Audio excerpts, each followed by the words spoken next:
नमस्कार. कालच्या ब्लॉगमध्ये आपण बघितलं की प्राण्यांची कशी काळजी घेतली जाते. आज आपण झाडांच्या विषयी काही थोडीशी माहिती जाणून घेऊया. तर झाड हा निसर्गातला सगळ्यात महत्त्वाचा घटक आहे. तर ते आपल्याला सावली देतात, फळे देतात, फुले देतात, औषधं देतात. तर अशा बहुउपयोगी गोष्टीची आपण किती जपणूक व्यवस्थित केली पाहिजे, किती काळजी घेतली पाहिजे.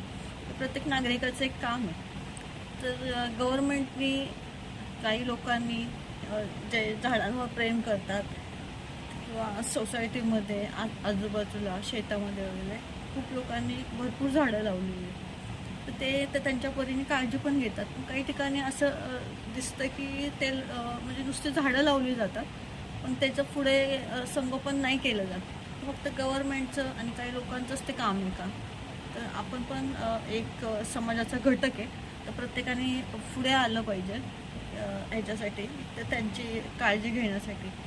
तर शक्य म्हणजे काळजी म्हणजे कसं की उन्हामध्ये त्यांना व्यवस्थित पाणी नाही मिळाल्यामुळे जेव्हा झाडं लहान असतात तेव्हा त्यांना त्यांची काळजी घेणं फार महत्त्वाचं असतं. म्हणजे जर तुम्हाला आजूबाजूला तुम्ही जात असताना जर झाडं दिसली आणि जर त्यांना खूप दिवस असं पाणी दिलेलं दिसलं नाही, तुमच्याजवळ एक बाटली ठेवा आणि त्या बाटलीतलं पाणी त्यांना थोडं थोडं द्या. आणि त्यात काही कमीपणा नाही आहे. तर तुम्ही काही वाईट करत नाहीत. तर तुम्ही एक चांगलं काम करताय, समाजोपयोगी काम करताय. तर ते समाजाच्या दृष्टीने आणि सगळ्यांच्या दृष्टीने येणाऱ्या पिढीसाठी ते खूप महत्त्वाचं आणि मौल्यवान आहे. तर त्याच्यामुळे पुढच्या पिढीला सावली मिळेल, औषधं मिळेल. जर तुम्ही आत्ताच त्याची जोपासना केली तर परत औषधं मिळतील. तर आपलं काम आहे की आपण त्या दृष्टीने प्रयत्न केले पाहिजे. तर चला मग आता लागूया प्रयत्नाला.